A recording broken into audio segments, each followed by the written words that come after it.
네, 기도하겠습니다. 하나님 아버지, 오늘 선포된 말씀을 통해서 우리 각 사람을 만나주시기를 원합니다. 큰 깨달음을 허락하셔서 삶의 방향이 바뀌고 가치가 변화되는 복된 시간 되게 해 주옵소서. 예수님의 이름으로 기도합니다. 아멘. 네, 오늘 여러분과 함께 나눌 말씀은 매력적인 인생의 궤적이라는 제목입니다. 제가 그 삶의 전반적인 변화를 겪게 되었던 한순간이 대학교 때 있었습니다. 대학교 1학년에 와서 아마 톨스토이의 책이었던 것 같은데 제가 정확하게 기억하는데 단편집이었습니다. 읽다가 제가 깜짝 놀라는 것은 이런 내용이었습니다. 한 젊은이가 열심히 살아도 기본적인 자산이 없으니까 인생에 성공을 할 수가 없는 거예요. 아무리 노력을 해도 안 됩니다. 조금만 좀 자본이 있으면 될 텐데 하고 고민하고 있는데 어느 날 마귀가 나타나서 어마어마한 돈을 보여주면서 너가 내 제안에 응하면 이걸 주겠다는데 뭔데 그러냐 그랬더니 병을 10개를 이렇게 보여주면서 이 중에 9에는 꿀이 들어있고 하나에는 독이 들어있는데 너가 골라서 마시고 죽지 않고 살면 너가 원하는 것보다 훨씬 많은 돈을 주겠다. 미쳤냐? 내가 그걸 왜 응하냐? 목숨이 중요하지. 그리고 갔어요. 근데 마귀가 갈 때 뒤에서 하는 말이 언제든지 와라. 언제든지 줄 의향이 있다. 삶에서 너무 힘드니까 자꾸 마귀의 말이 떠오르는 거예요. 그래, 한번 가보자. 하고서 가서 마귀 앞에서 이제 하나님 한 번만 기회를 주십시오. 간절히 기도하고 그 중에 하나를 골라서 덜덜 떨면서 마셨는데 그게 꿀인 거예요.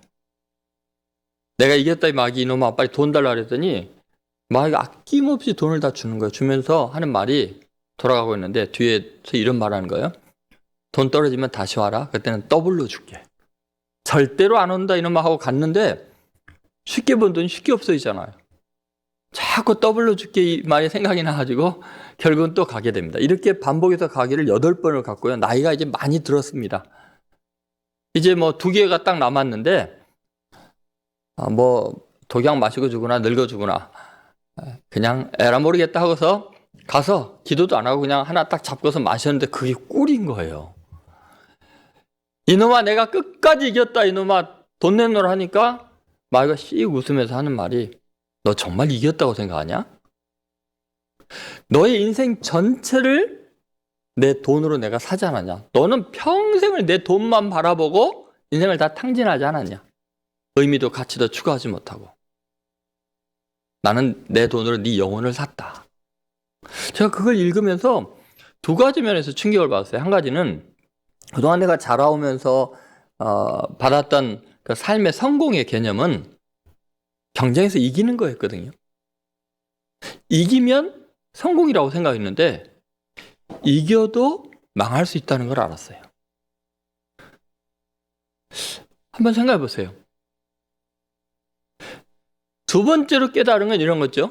내가 원하는 것을 얻어도 그것이 나를 파괴할 수도 있다. 내가 원하는 대로 된다고 인생이 성공한 건 아니구나. 그래서 워크 펄시가 그 소명이라는 책에 나오는 내용이 보면 그런 말 합니다. 만점을 얻고도 인생에서 낙오자가 될 수 있다. 그래서 우리가 인생의 과거를 궤적을 돌이켜보면은 우리의 삶의 흔적이라는 게 열심히 살았다고 성공하는 게 아니에요. 이겼다고 성공하는 게 아니에요. 그럼 어떻게 사는 게 매력적인 인생일까? 성공하는 인생일까? 예수님께서 웬만해서는 인간에 대해 칭찬을 안 하시는데 다 죄인이니까요.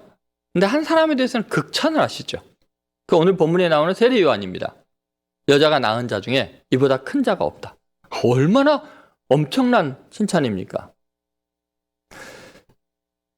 심지어 예수님에 대한 그 전기가 기록되어 있는 성경에 마태, 마가, 누가, 요한복음이라고 있죠. 근데 예수님에 대한 이야기를 하기 전에 세례 요한에 대한 이야기를 전부 다 맨 처음에 합니다. 왜 그러냐? 세례 요한이 너무나 위대하기 때문에 모든 사람이 존경하니까 예수님이 메시아이고 구주인 것을 드러내려면 세례 요한을 넘어가야 되거든요. 극복해야 되거든요. 그러니까 결국은 예수님이 이야기 전에 세례 요한을 다루고 세례 요한은 예수님의 길을 예비하는 사람이다. 이렇게 규정하지 않으면 모든 사람이 세례 요한을 메시아로 아니까요. 그 정도로 영향력이 있었다는 거예요. 남녀노소, 빈부귀천, 군인들, 고관들 전부 다 와서 어떻게 해야 살 수 있느냐고, 바르게 살 수 있는 거냐고, 구원받을 수 있냐고 세례요한이 물어볼 정도였습니다. 정말 매력적인 사람이었죠. 세례요한은 첫 번째 예수 그리스도의 증인으로 위대하게 산 사람인데 그의 삶의 특징이 뭐길래 그럴까요? 첫 번째 중요한 것은 진리에 대한 지식입니다. 여러분, 세례요한이 죽은 자를 살렸다? 병든 사람을 낫게 했다? 기적을 일으켰다? 전혀 없어요. 바울처럼 학벌이 좋다? 가말리엘 문화사 이런 것도 없어요. 광야에서 그냥 외치는 자에 불과했어요. 외치는 자, 외칠 것이 있는 사람, 진리를 간직하는 사람은 그 자체가 매력적인 거예요. 여러분, 우리 인생이 왜 사람들에게 매력이 없느냐? 너무 잡다한 지식과 세상의 즐거움과 오락과 유머나 이야기를 하지 근본적인 인생의 문제를 해결할 진리를 간직하지 못한 거죠. 근데 세례요한의 진리 왜 외치면 아주 간단했습니다. 땅에 대한 지식과 하늘에 대한 지식이죠. 땅에 대한 지식은 이렇게 나옵니다. 회개하라, 천국에 가까웠느니라. 회개하라는 건 뭐예요? 땅이 병들고 잘못됐다는 거죠. 또 그 요한복음 1장 29절에 보면은 예수님께서 자기가 나오심을 보고 가로되 보라. 그다음 뭐라 하냐면요, 이렇게 외쳐요. 세상 죄를 지고 가는 하나님의 어린 양이로다. 세상을 죄로 규정합니다. 대부분의 사람들이요, 세상을 부러워하고 세상에서 1등 하려고 하고 세상에서 제일 잘난 척 하려고 하는데 세례요한은 아니다. 그 1등하면 세상에서 제일 잘 나가면 가장 부패한 거다. 타락한 거다. 죄인이다. 여러분, 그리스도인들이 세상을 부러워하고 세상에서 성공하는 것이 신앙이라고 생각하고 가르치니까 세상 사람들이 기독교인들을 우습게 여기는 겁니다. 세상은 병들었잖아요. 회개해야 되잖아요. 이대로 가면 되겠습니까? 사무엘 브루스만이라는 사람이 지식의 반감기라는 책을 썼거든요. 거기에 보면요, 세상 지식이라는 게 그 한계가 있는 거예요. 예를 들면은 1950년대에는 담배가 몸에 좋다고 생각해서 그 잡지 광고에 의사들이요, 우리 담배만 피웁니다 하고 광고할 정도예요. 근데 60년대 이후부터 몸에 안 좋은 게 나왔죠. 프랑스에서 학자들이 간 질환에 대한 연구 논문을 50년 동안 나온 연구 논문 500편을 분석을 해봤어요. 그랬더니 45년이 지나고 나니까 절반 이상이 다 잘못된 연구라는 결과가 났어요. 45년밖에 효과가 못 가요, 절반이. 여러분, 세상에서 말하는 것들이 그래요. 물리학 13년밖에 안 갑니다. 경영학 9년 6개월밖에 안 갑니다. 수학 7년밖에 안 갑니다. 아무리 경제 위론이 뛰어나도 9년 이후에 그거 쓰면 다 망합니다. 세상이라는 게 학문이 이럴 정도고 수학이 이럴 정도라면요, 세상에 우리가 소망을 두는 것처럼 어리석은 일이 없습니다. 그러니까 세상을 변화돼야 되고 개혁해야 된다. 회개하라는 건 돌이켜야 된다. 돌아봐야 된다는 거예요. 그 세상을 부러워하니까 매력이 없었던 거죠. 땅에 대한 지식이 명료했어요. 근데 여러분, 세상에서 부정적인 이야기만 하는 사람처럼 매력 없는 사람이 어디 있겠어요? 근데 세례요한은 뭐라고 하냐면 천국이 가까웠느니라. 해답을 주고 있는 거예요. 보라, 세상 죄를 지고 가는 하나님의 어린 양, 하늘에 대한 이야기하는 거예요. 하늘에 대한 지식, 변하지 않는 영원한 지식을 이야기한 거예요. 그래서 매력적이었던 거예요. 외칠 것이 있는 인생. 나는 광야에서 외치는 자의 소리로다. 여러분이 외칠 것이 있는 인생이 되기를 바랍니다. 두 번째 세례요한이 매력적인 요소는 변화의 폭이 큰 사람이에요. 지금 세례요한에게 찾아와서 물어보는 사람이 제사장과 레위인들이거든요. 그들은 원래 조사관이 아니에요. 그들은 성전에서 예배를 집례하고 성전을 관리하는 사람들이죠. 조사관은 바리새인과 서기관이어야 되거든요. 근데 왜 유대 당국에서 세례요한을 조사할 때 제사장과 레위인을 보냈냐? 친척을 보낸 거예요. 거짓말 못하게, 발뺌 못하게, 가장 잘 아는 사람을 보내는 거예요. 근데 그들이 와서 첫 번째 하는 질문이 너가 누구냐라는 거예요. 왜요? 너무 변화의 폭이 크니까 가장 가까운 친척들이 몰라본 거예요. 여러분, 신비감이 매력의 가장 중요한 요소입니다. 발전하지 않으면, 새로운 면모가 보이지 않으면 금방 식상해버립니다. 의학도 마찬가지고요. 가르치는 교수님들의 지식도 마찬가지입니다. 목회자의 설교도 마찬가지입니다. 여러분, 늘 변화의 폭이 큰 사람이 됐어요. 예수님이 그렇게 위대한 이유는 간단합니다. 나와 아버지는 하나니라. 나를 본 자는 아버지를 보았느니라. 하나님의 본체인 그분이 세리와 죄인의 친구가 된 거예요. 그 변화의 폭이, 낙차의 폭이 어마어마하게 크니까 엄청난 에너지가 나오고 전 인류가 존경하는 인물이 될 수밖에 없는 거예요. 하루하루 순간순간 전능하신 하나님, 크신 하나님을 대면함으로 변화의 폭이 큰 인생들이 돼야 돼요. 내가 누구를 만나는 자가 내 인생에 엄청난 영향을 끼치거든요. 그 크신 하나님을 기록된 성경에서 매일매일 만나는 사람만이 매일 새로워지고 새로운 진리 가운데 눈을 뜰 수 있는 거죠. 변화의 폭이 큰 매력적인 성도들 되시기 바랍니다. 마지막 세 번째는 자기 부정의 용기예요. 오늘 본문을 보면 세리완이 너 메시아냐, 오실 선지자냐, 엘리야냐, 그래도 나는 뭐라 그래요? 아니라. 여러분, 진리에 대한 지식이 있고 변화의 폭이 크면 모든 사람이 흠모하게 돼 있습니다. 그럴 때 이제야 나를 알아보는만 하면 끝입니다. 그 순간에 내가 아니요, 나는 아무것도 아니면 I am nothing이라고 이야기할 수 있어야 매력적인 거죠.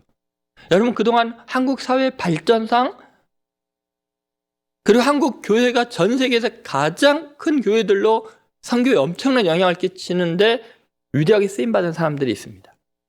그런데 여러분, 지금 교회를 정말 이미지 나쁘게 만든 것은 과거에 교회를 일으키고 위대한 일을 했던 그 원로들이 끝까지 내가 이루었다고 생각하고 내가 주관하려고 하고 그런 바람에 지금 많은 어려움들이 있는 거예요. 교회에 대한 이미지가 안 좋은 거죠. 만약에 대부분은 아니지만 몇 사람들이 그런 사람들과 다르게 그 위대한 일을 이루고도 나는 아무것도 아닙니다 라고 말할 수 있는 용기가 있는, 자기 부정의 용기가 있는 사람이 있었다면 얼마나 멋지겠어요.